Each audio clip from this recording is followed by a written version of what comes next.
Hi everyone!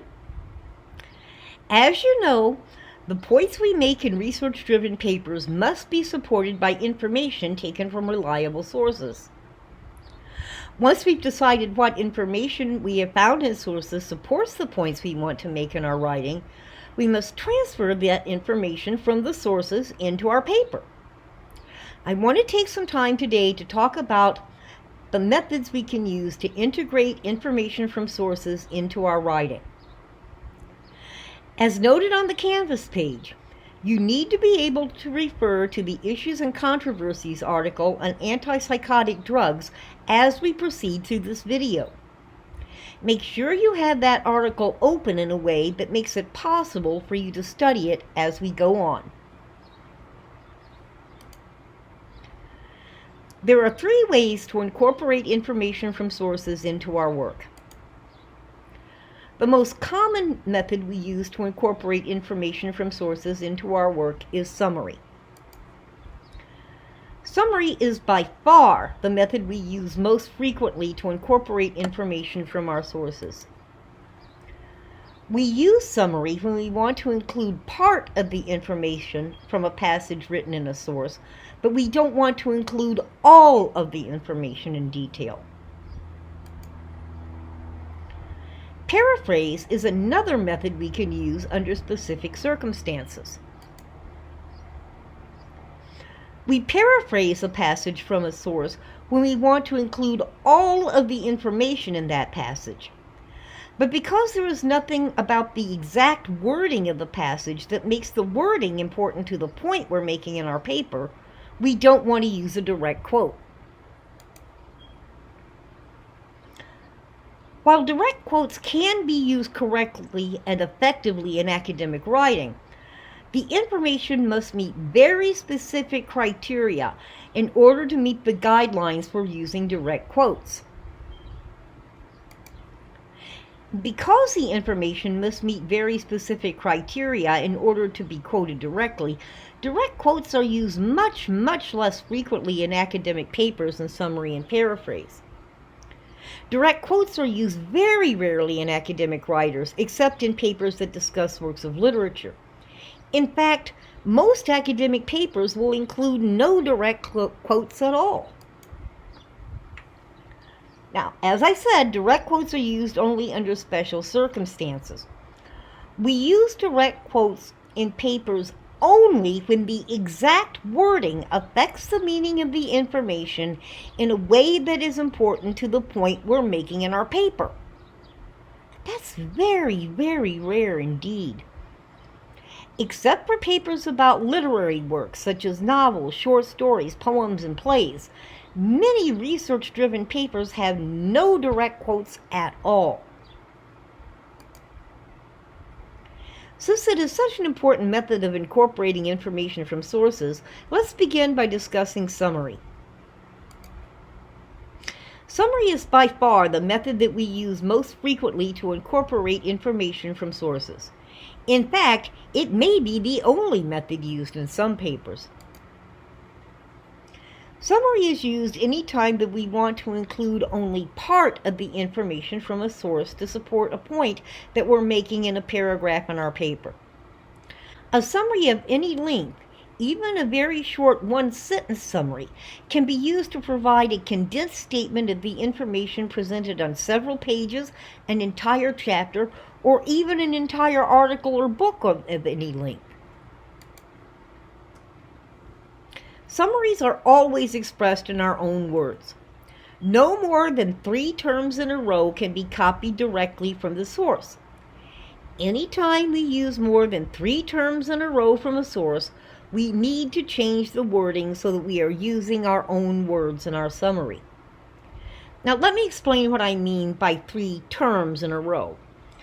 A term is an expression that refers to one single place, thing, idea, etc. Some terms can include several words. For example, the National Aeronautics and Space Administration is 6 words, but it is only one term. The sentence, "The National Aeronautics and Space Administration benefits America," is 7 words long. But since the National Aeronautics and Space Administration is only one term, the sentence is only 3 terms long. It could be incorporated in our paper without changing the wording and wouldn't need to be formatted as a direct quote because it doesn't use more than 3 terms in a row taken directly from the source. A summary of information from a source is usually shorter than the original passage. In fact, it can be much, much shorter, and often it is. If we think about it, this is logical and makes sense. Summary is used when we incorporate only part of the information included in a passage from a source. If we're not including all of the information and all of the details, the summary should be shorter, right? Now, as I said earlier, an entire paragraph, several paragraphs, a full page, several pages, an entire chapter from a book, or even an entire article or book can be summarized in a single sentence if that's what works best to support the point we're making in our writing. Now, summaries can be longer than one sentence, of course. The length of the summary and how much information and detail we include will depend on how much information from a source we need to support the point in our paper well. So summaries can be quite short at times, although other times they will be longer. The length is going to vary depending on how much of the information from a source we want to use to support the point we're making in our paper. As we have discussed before, and will continue to discuss, summaries must be accompanied by an in-text citation. Remember that we use documentation to give the original authors credit for their ideas, not just for their wording. While direct quotes must have an in-text citation, they are not the only passage in our papers that must have an in-text citation. Any information that is not common knowledge that the average 10-year-old would know must be accompanied by an in-text citation that refers directly to an entry on the bibliography, which of course is the Works Cited page in MLA. Remember that writers earn a great deal of their income from the products of their own brains. We have to give those authors credit for their ideas to avoid plagiarism, not just for their wording. Therefore, all passages in our papers that are summaries of information from sources, and that will be most of the passages in our papers, must be accompanied by an in-text citation. Omitting an in-text citation that gives credit to the source the information came from is plagiarism. Depending on a prof's policies, one instance of plagiarism in one paper can earn students an F on the paper, an F for an entire course, or even subject them to college disciplinary action. In other words, forgetting one necessary in-text citation in one paper can cause you a lot of problems. Remember to always include an in-text citation in passages in your work that summarize information from a source. Let's take a look at an example of how a passage would be summarized. For all of the examples in this video, we will work with the supplied Issues and Controversies article on whether antipsychotic drugs should be prescribed to young people. Although this article was originally downloaded in PDF, I supplied it for you as a Microsoft Word document because I wanted to add highlighting and marginal notes. Now you're going to need to be able to access this document as we proceed through this video. If you haven't already done so, pause this video and open that document in a way that will allow you to access it at the same time that you're watching this video. You may need to print it out. Before we look at the example of summary, pause this video and study the first paragraph in the Issues and Controversies article. It's the paragraph below the picture of Zyprexa and begins with the sentence, "The number of children and adolescents taking powerful antipsychotic medications has grown significantly over the past decade." Okay, pause the video and study that paragraph now.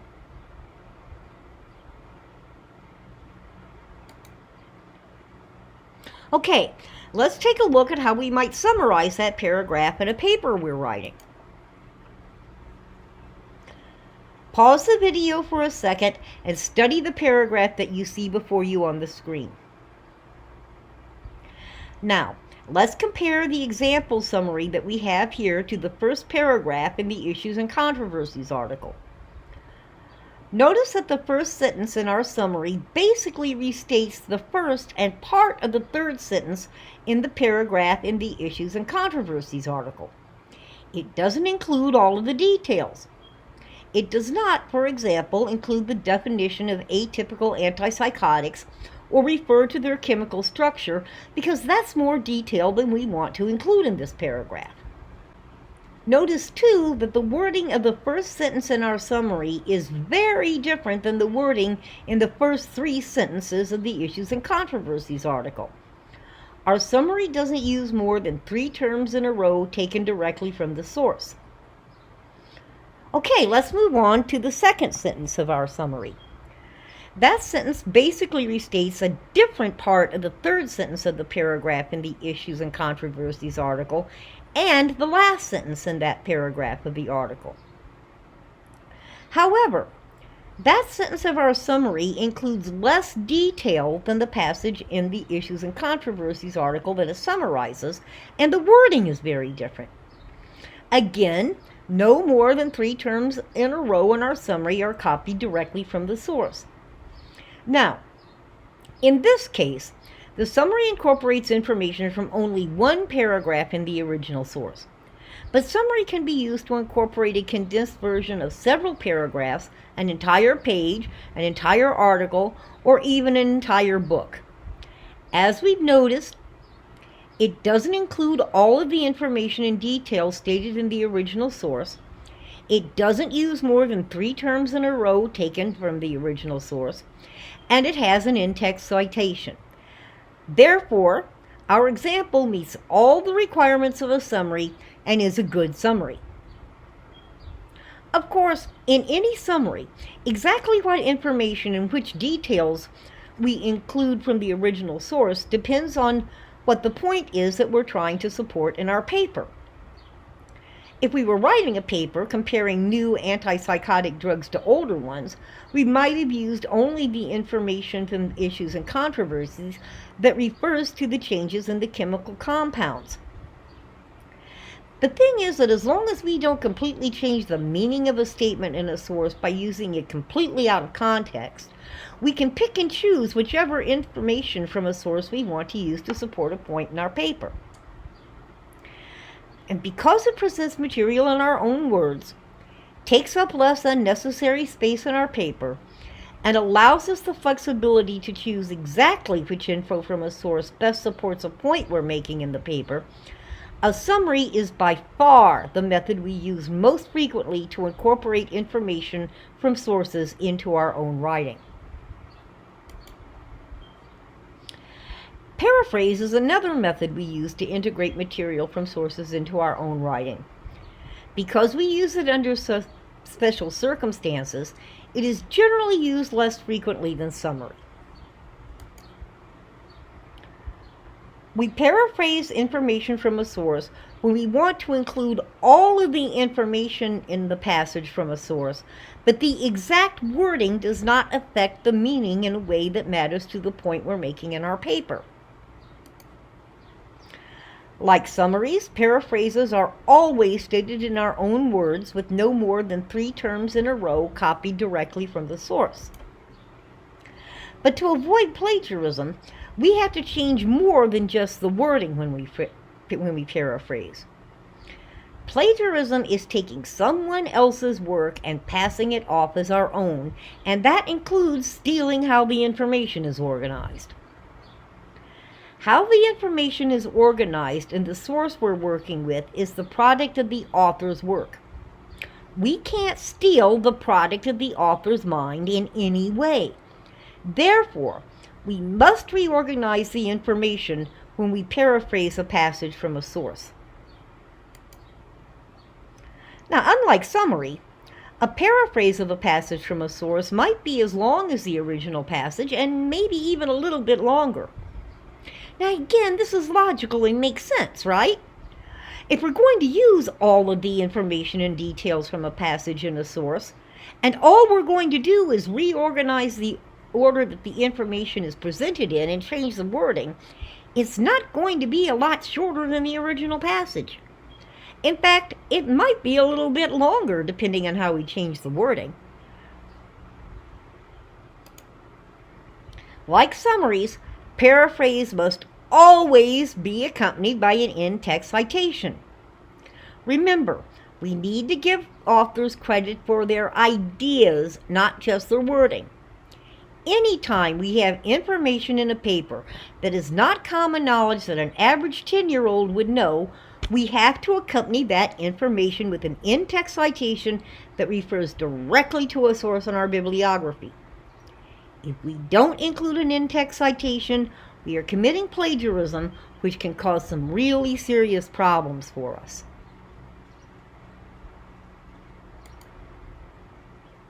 Okay, let's look at an example of how we would paraphrase a passage from the Issues and Controversies article on antipsychotic drugs. For this example, we will use the paragraph that is highlighted in yellow in the supplied article. It's the 6th paragraph in the article, and I have added a marginal note that indicates that you should use that paragraph for the paraphrase example. The passage we will be working with begins with the phrase, "Supporters of giving children antipsychotic drugs contend." Pause the video now and study that entire paragraph.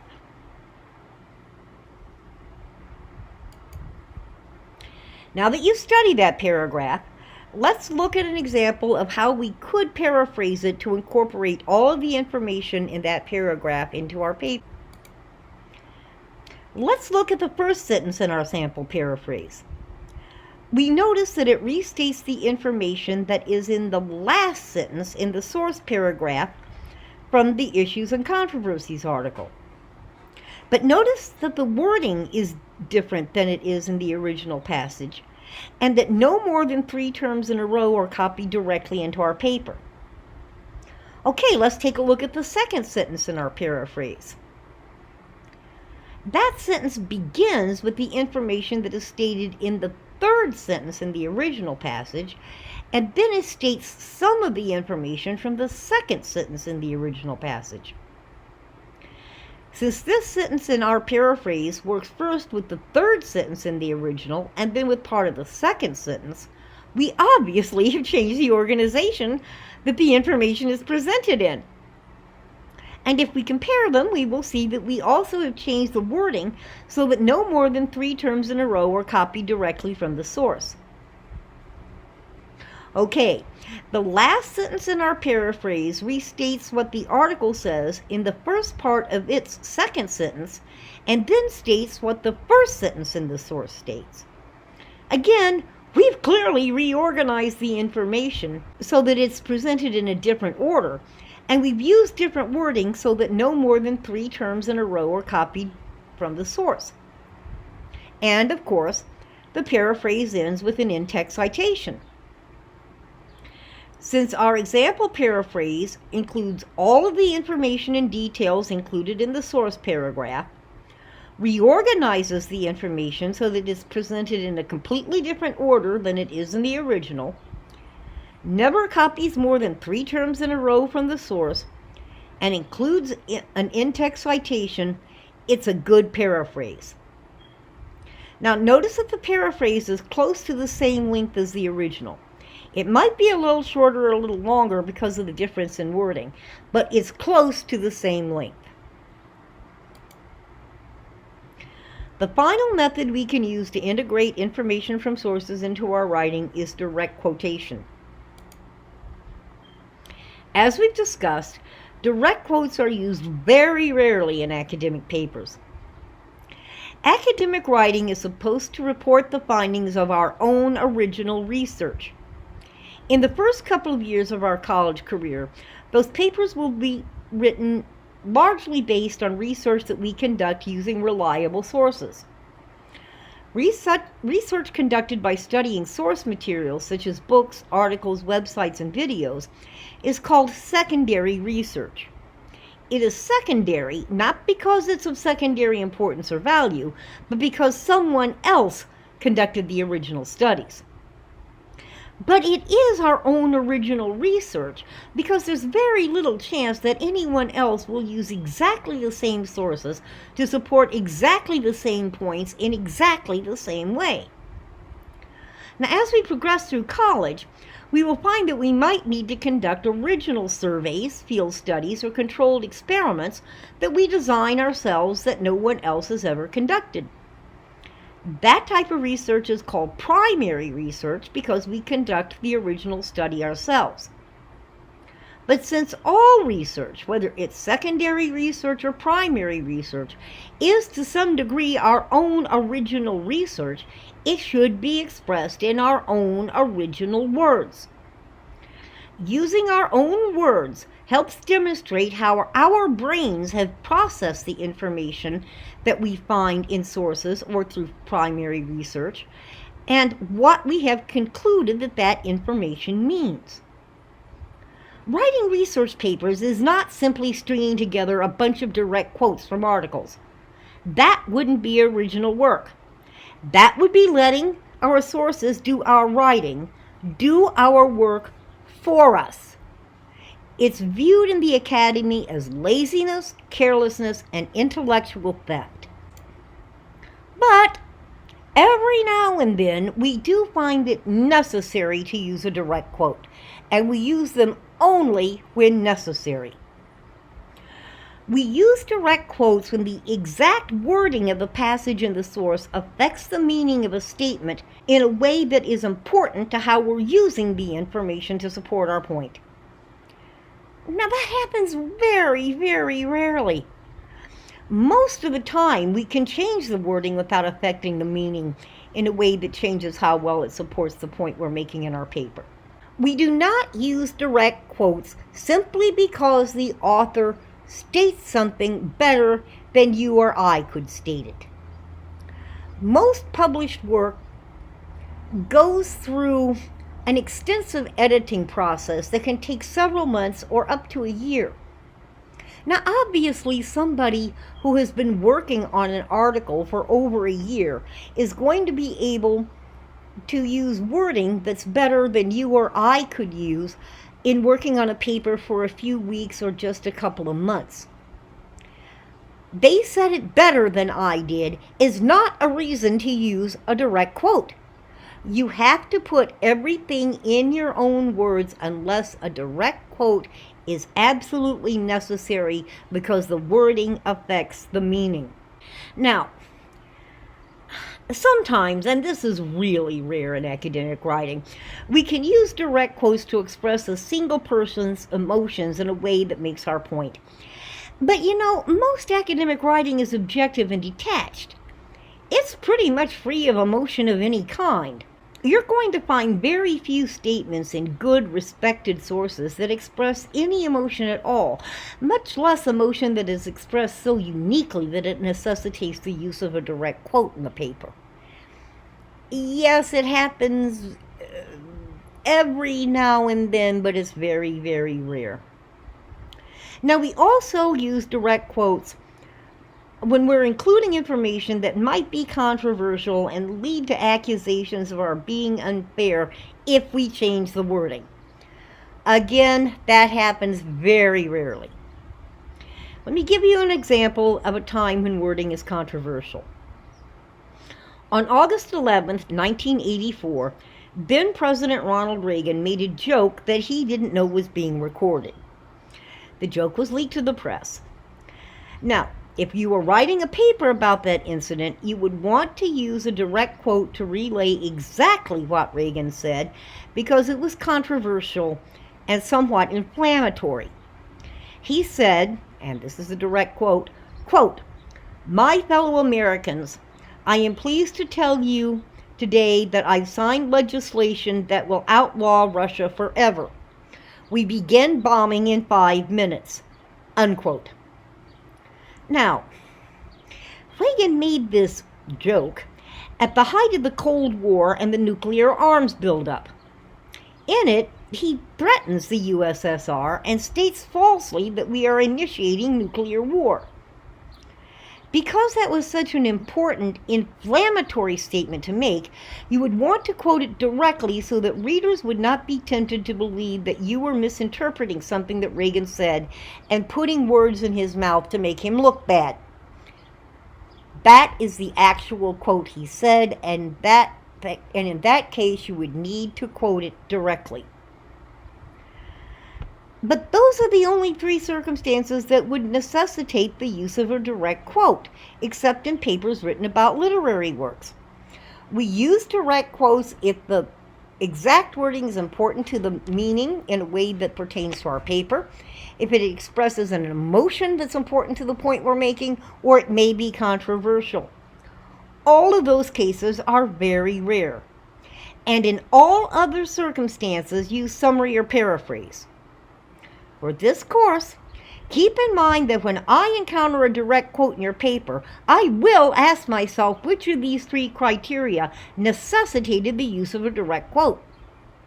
If none of them seem to apply, you will lose points on the paper for using unnecessary direct quotes.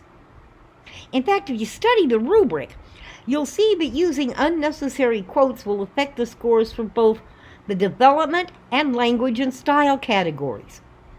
Now, if you don't want to lose points on 2 sections of the rubric, don't use direct quotes unless one of these 3 circumstances that we just discussed makes using a direct quote absolutely necessary.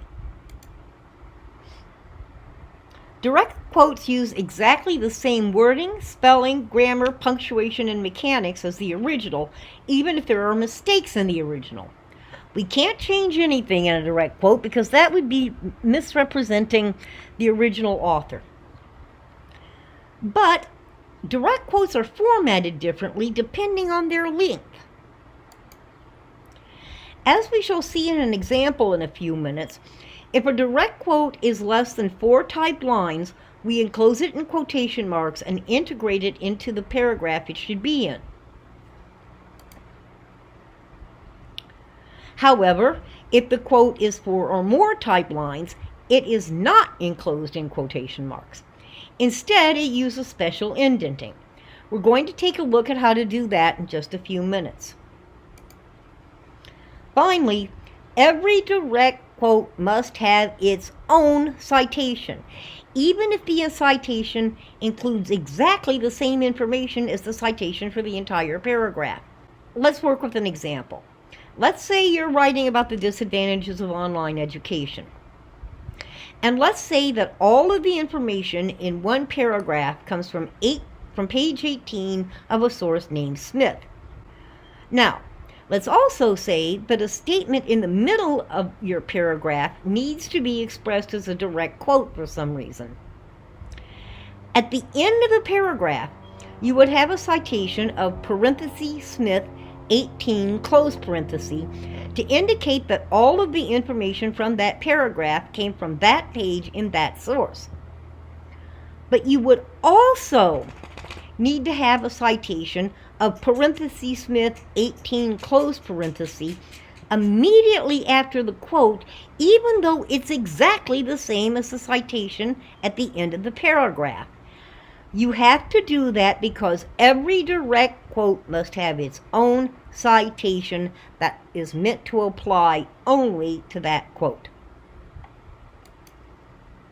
Okay, let's take a look at an example of how we would include a quote of less than 4 typed lines in a paper. Now, there is nothing in this article from Issues and Controversies that needs to be stated in a direct quote. We would actually use summary and or paraphrase to incorporate anything from this article into our paper. But I didn't want you to have to work with two articles for this video, so we're going to pretend that the passage highlighted in green needs to be expressed as a correct quote, although of course it really wouldn't need to be expressed as a direct quote. Pause this video now and study the passage highlighted in green in the Issues and Controversies article on antipsychotic drug. It's the last sentence in the next to last paragraph before the bibliography. I've indicated it with marginal notes as well as highlighting. Okay, now that you've looked at that paragraph, let's see how we can use a direct quote of only the last line in that passage in a paper. Okay, let's take a look at our example. Note that it begins with the statement that sets the context for the quote. We can assume from reading this sentence that the paper has discussed the side effects associated with these medications, and the first sentence of this paragraph provides a transition from that discussion into a discussion of the safety of these medications. Now, the second sentence is, of course, the direct quote. Notice that it's enclosed in quotation marks. The first letter of the first word in the sentence is capitalized, and the wording is exactly the same as it is in the original source. Now, normally we don't change grammar, but in this case we do capitalize supporters because it is the first word in a sentence in our paper. It isn't capitalized in the original because it's not the first word of a sentence in the original. We didn't correct the author's grammar. We simply had to use a different construction because we used this independent clause as a complete sentence and the original author didn't. Now, the quote is also accompanied by an in-text citation. Because the quote just happens to be the last sentence in the paragraph in this case, the in-text citation for the quote also applies to the entire paragraph. But if this paragraph had included one or more sentences after the direct quote, and the info was all taken from the same source, the exact same in-text citation would appear both after the direct quote and again at the end of the paragraph. Direct quotes always need their own separate in-text citation. Let's finish up by taking a look at how we would use a direct quote of more than 4 typed lines. We're going to use the same passage to examine how to use a long quote that we used when discussing short quotes. Pause the video now and study the passage highlighted in green in the Issues and Controversies article again. It's the passage you just studied. Okay, let's take a look at how a direct quote of that entire last sentence would appear in our paper.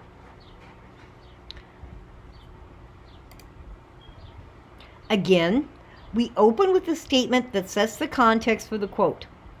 But this time, that sentence ends with a colon instead of a period. That's because a colon is the punctuation we use to signal to readers that they are about to read a long quote taken word for word from the source. We then just type in our direct quote. But because it's more than 4 typed lines, it is not enclosed in quotation marks. Instead, the entire quote is indented 1/2 inch from the left margin. The indentation is used instead of quotation marks to indicate that this is a direct quote, so no quotation marks are needed. And of course, the direct quote concludes with an in-text citation to prevent plagiarism. Well, I think that should provide you with information that will help you use summary, paraphrase, and quote correctly. Thank you so much for studying this video. I know it was a little long, but knowing how to use summary, paraphrase, and quote correctly is so important that I think you'll find it was worth the time. If you have any questions about this video or about anything in the course, you know I want to help you. All you have to do is email me through Canvas. Until we talk again, work hard, but balance that work with relaxation and play. As Spock said in the Shore Leave episode of Star Trek, the more complex the mind, the greater the need for play. Well, the more complex and stressful our work is, the more we need to play too. It's all about striking a balance that can maintain our physical and mental health. And your health is very important to me.